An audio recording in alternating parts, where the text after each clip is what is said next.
Hi, I'm Mrs. Carraz, and I'm going to share with you chapter 4 of The Chocolate Touch. John had the bad habit of chewing things when he was thinking hard. This morning, he had several things to think about. What had made the toothpaste taste like chocolate? What had made the orange juice taste like chocolate? What had made the bacon and egg taste like chocolate?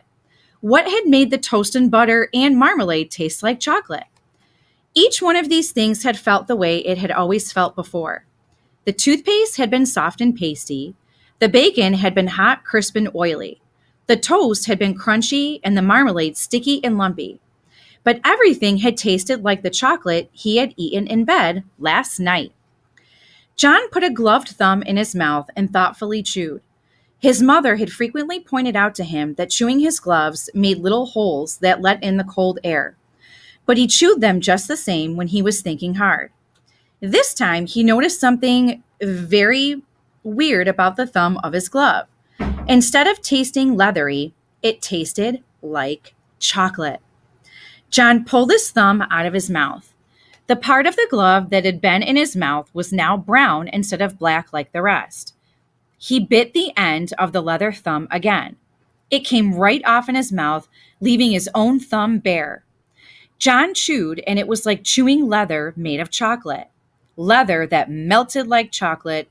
In a second or two, he swallowed it. The gloves were not new. John had them quite a while. He couldn't understand why he had never thought of eating them before. He tried to tear off one of the fingers, but the leather was too strong for him. He put it into his mouth, and it immediately turned into chocolate.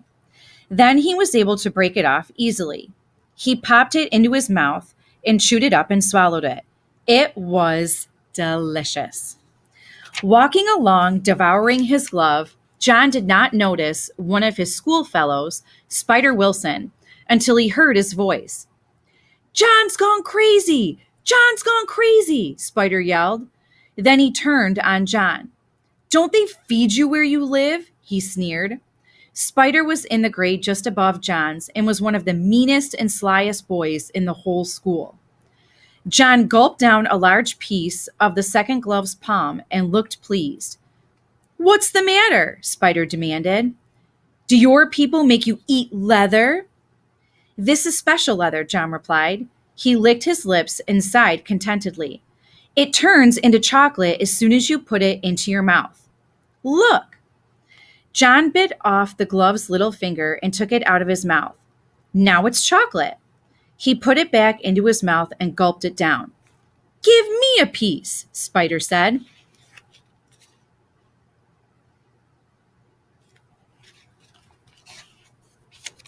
"Why should I?" John wanted to know. "They're my gloves." "Hand over a piece," Spider said. "Do I eat your gloves?" John asked reasonably, his mouth full of chocolate. "Why should you eat mine?" "Those aren't real gloves," Spider said. "Whenever one person has candy, he has to share it with the others. That's the club rule." "What club?" John asked. "Never mind what club," Spider said, "but you'd better let me have some of that chocolate." Without waiting longer, Spider snatched what was left of the second glove. John was too surprised to resist, and he didn't want to anyhow. He had a feeling that he'd had enough chocolate for a while. He was getting a bit thirsty. Spider ran only a little way ahead. When he saw that John wasn't going to fight to get the glove back, he started to eat his prize. He stuffed the leather back into his mouth and took a big bite. Spider stopped short in his tracks. He frowned a bit deep into the leather again. "Oh, disgusting!" It tasted worse than just leather. It tasted like leather with which a boy had made mud pies and snowballs and patted old dogs. John thought perhaps he might be getting late for school, so he started running. He left Spider Wilson spitting the soggy remains of the glove into the gutter. Still giggling to himself about the defeat of the enemy, John walked between the great stone pillars at the entrance to the school grounds. He had gone no more than halfway to the main building when he heard Susan Buttercup calling him. She was standing near the jungle gym with some of her friends. "I've got something to show you, John," she shouted. As she came running to meet him, He could see that she was waving something in her hand that flashed as it caught the rays of the sun. It was a silver dollar. It's a birthday present, she explained, showing him the dollar. Isn't it beautiful? The sight of such wealth made John forget the triumphs of his own day. It's a good present, he said. Are you sure it's made of silver, though? I once got a whole bag of gold coins in a Christmas stocking, only they were chocolate coins covered with gold paper. Of course it's real, silly, Susan said. My daddy said so. You can feel it if you don't believe me. She handed him the coin. John looked at the coin suspiciously. All right, Susan said. Bite it if you think it isn't real. Go on, bite it. John felt rather silly. I can see it's real now, he said. I don't have to bite it. But I want you to, Susan insisted. You weren't sure? Well, make sure. That's what they always do on television. When a cowboy wants to make sure a dollar's real, he bites it. John put the dollar about halfway into his mouth and reluctantly bit it. His teeth went right through the coin. The part that had passed between his lips was hard but sweet chocolate. Susan could hardly believe her eyes. She had given John a complete circle of silver. He sadly handed back a crescent.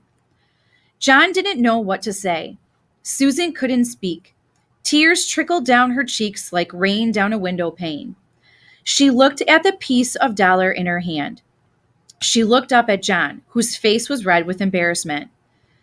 John Midas, Susan blurted out at last, I hate you. She turned and ran away before John could think of anything at all to say. Thanks for listening, and look forward to chapter number 5.